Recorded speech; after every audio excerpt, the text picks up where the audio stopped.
Howdy folks, welcome back to my YouTube channel. I am your host, the Mighty Bjorn, and today for you I have a Bjorn's Mighty Thoughts video. And today's video is going to pertain to Necromunda Hired Gun.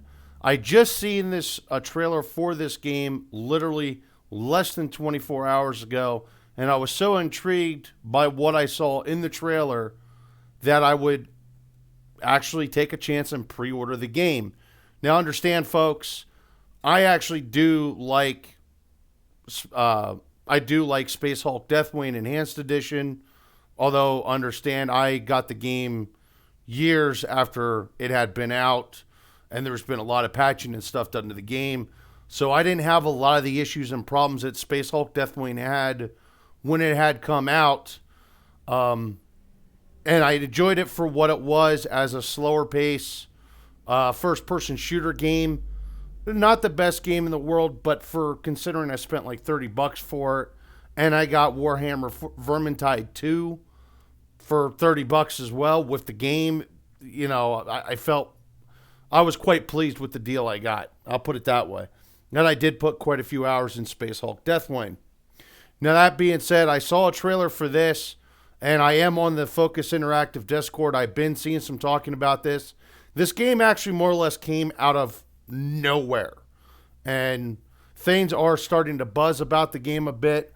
I'm going to weigh in with what I saw in the trailer, talk a bit about the trailer, but I think over other times what I'm going to do is I'm just going to play through the trailer first, and then I'm just going to backtrack to the beginning of the trailer, re-go through the trailer, and kind of weigh in my opinion about what I'm seeing in the trailer. So let's dive on in here and we'll get the show started.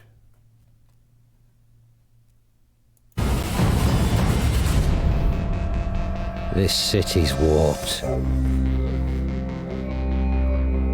The Esches are running wild. The Goliaths have gone underground. And something much worse is on the rise. It's damn good for business.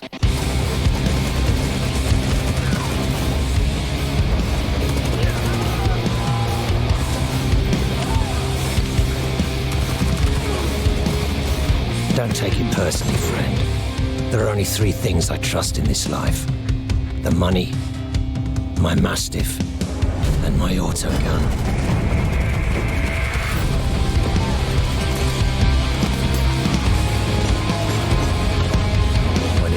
To hunting marks in the Hive City, there's only one thing you need to know. The house always wins.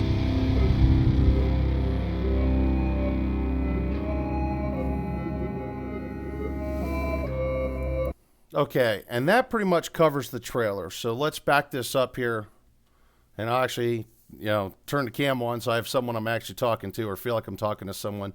Now to start with, that looks like a bolter to me, because it's got that big boxy shape, and you can kind of see the drum magazine there. Maybe it's a storm bolter, but I'm guessing it's a bolter, so that's pretty freaking cool right there. And for those of you who don't know, Necromunda is set in the 40k universe, Warhammer 40,000. So this is kind of my cup of tea. I've been a 40k fan since I was like 12, 13 years old. I've been playing the tabletop miniature games forever. And then I got the Space Hulk game and some other things. So, I mean, this is up my alley. And watching the trailer, first off, what got me interested is it looks like a high-paced, high-action, arcadey type shooter like Doom. It looks actually like it was heavily influenced by Doom, looking at the mechanics. But let's dive on in here a bit more. This city's warped. I do have to admit, I like the view of the atmosphere here. And this is actually kind of the atmosphere that we've never really gotten in a 40k game, where it's kind of the underhive. It's the bottom of the barrel. It's where the criminal gains and everything hang out, and outside of the tabletop. And there actually is a Necromunda turn-based shooter game that I have not played. Sorry, turn-based shooter. Turn-based strategy game, and honestly, I have not played it, so I don't know a heck of a lot about it.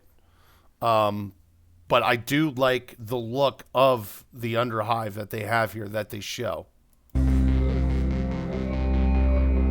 The ashes are running wild. The Goliaths have gone underground. Now, I got to admit, his armor is freaking cool looking. It looks like some kind of scrapped together powered armor. I'm not quite sure if that's exactly what it is, but it's cool. I think he had a grenade launcher there, too. And something much worse is on the rise. Okay, I got to back this up just a few seconds. Now, I am not sure. To me, that looks like a Sister of Battle. For anyone familiar with Warhammer 40K, can anyone maybe confirm or deny? Maybe she's a member of the Inquisition, but to me, it looks like a battle sister. Very cool autocannon there, and good sounds too. It's damn good for business. Back it up here. Now that looked interesting there too. There's like a grappling hook system, which what Doom Eternal maybe. You know, that looks very reminiscent to that. So it's going to be interesting to see how that works. Got the wall running there. Now, I don't know what gun this is. Can a Necromunda fan please put in perspective what is that gun? Because the first thing that came to mind was a BFG. And, well, we all know what BFG means, and that's exactly what that looked like. I don't know what else it could honestly be, not even being a 40K fan, that anything crosses my mind on what it's supposed to be.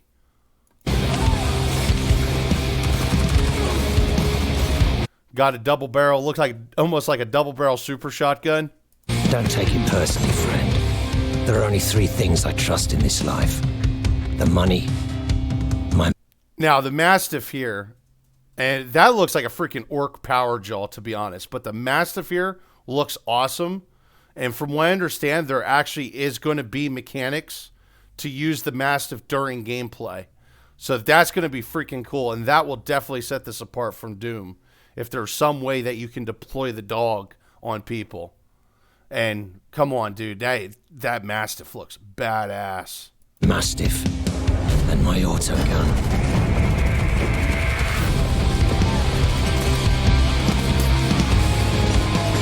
I like the wall running too. That's actually interesting. And that's something that was promised us in Cyberpunk and not given yet. So I would be like really ecstatic if a $30 game gives us wall running when a $60 AAA title couldn't. And they promised it.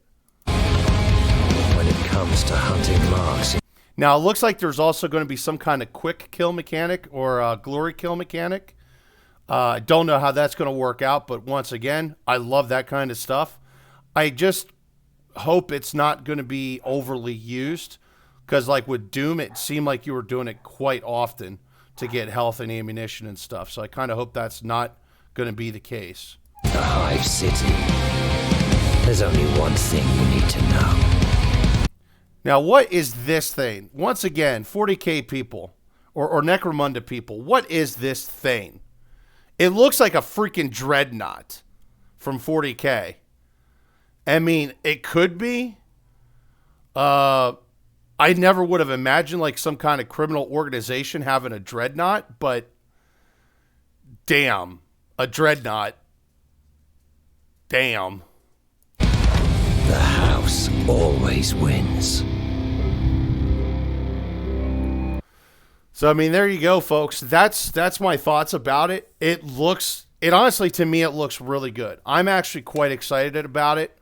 I think I've seen people talk shit about the developers. You know, okay, so there was problems with Space Hulk Deathwing when it came out. I ended up really liking it. Like I said, I came to the game late.